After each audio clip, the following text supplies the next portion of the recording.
have warnings, okay? We just went through a really bad financial thing in our country. There were warnings out there, and we weren't paying attention to that.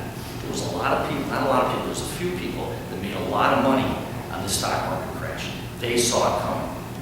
There were warnings out there, and the majority of the people did not see it. Now, I'm your leader, and leaders are called to see those things. You've elected me your leader. I hope I stay your leader. Leaders are called to see things that maybe other people don't see. When I had to reorganize my company, I had to see that those problems were there. When Joey said, this is the way we do it, if we kept doing it, I'd have to keep writing the checks for millions of dollars. But isn't that what we're doing here? The warnings are being called. The bank has given us a warning. But actually, we had a warning before the bank gave us that information. What was our first warning? Our parishioners maybe weren't as faithful as they should have been, or they weren't showing up the way they should. They might not have been donating as much money as they should. So maybe that was the first warning. And so maybe the second warning was the bank. And maybe tonight's the third warning. I don't know. Maybe it was the meetings that we've had, in the fall to discuss how we're going to fund this thing. And John Nicholson said, hey, maybe John Nicholson was the third warning. But I do know about business that you only get so many warnings in business. And we have this situation going on right now at St. John's where, we're the Vestry, we're called to keep these warnings, and we need to make changes. We need to repent. I mean, the Christian way, we need to repent. And I'm the first guy that's going to look in the mirror and say, I have been a bad steward. I've got a lot of money, thank God. But I've not been paying attention to my relationship with this parish. I've been ignorant. And I'm going to fix that. I got my financial statement from the parish. I looked at it, I said, you're a jerk.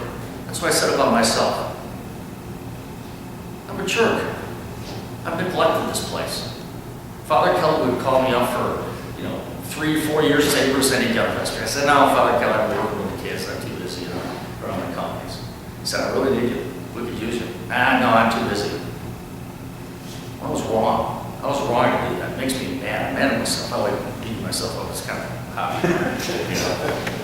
But it's wrong.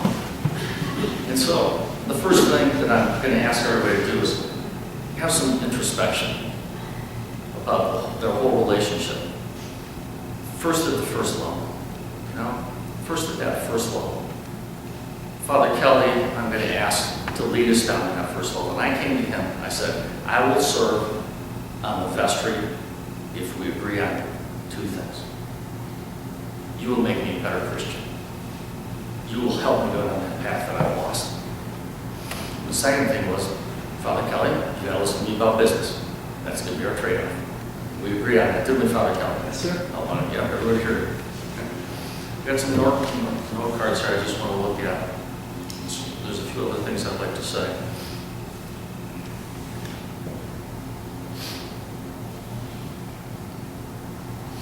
When I was fixing the financial aspect of Mill Air, I drive down to the company and I get mad at a company that I invested millions of dollars in. When I had my financial problem at Vertec, I'd sit out in the driveway of the company, in my private garage of the company, and be mad. I didn't want to go into work. It was my company. That's disgusting. We have a little bit of that going on here in the parish. We love this parish, but boy, we don't like the conflict we're having, do we? We've got some conflict. I can sense it. There's been some politics, vote for people and decide who's going to do what. That's wrong too. But I was mad. And the thing about anger, it's one of the 7 deadly sins. Heard about that one recently.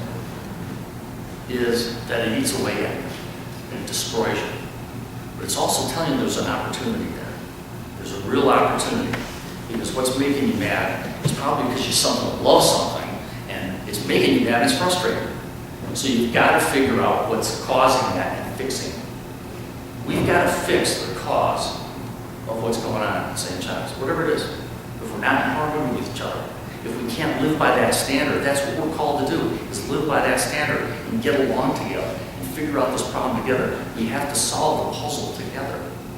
Each one of us is a piece, and we have to fit with each other. We're called to do that. And if we do that, this thing is going to be real simple, and that puzzle can get real big.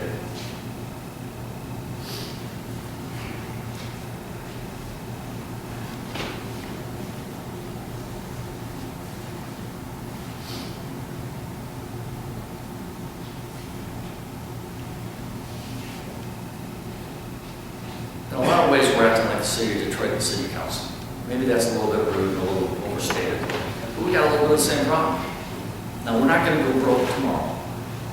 We're going down that path. I remember when we had the bond issue for $350 million here in Detroit, and I thought, why do it? Why take money from people as bondholders when this whole premise is wrong? When General Motors took $750,000 away from me, basically bankrupted me, I thought anybody that has that type of business mentality in their heart is going to go bankrupt. And guess what? They went bankrupt. And I thought if they treat me that way, they must treat their employees that way, and they must treat their customers that way. And so I know for us to be successful, we can't be like General Motors. We can't be like the city of Detroit. We have to come together as a Vestry, because as a Vestry, we're going to lead this parish. We're not going to be General Motors. We're not going to be that way. And we're not going to be like the city of Detroit, because we're going to change. One of the things when I'm having problems in business is that you can never blame the other guy.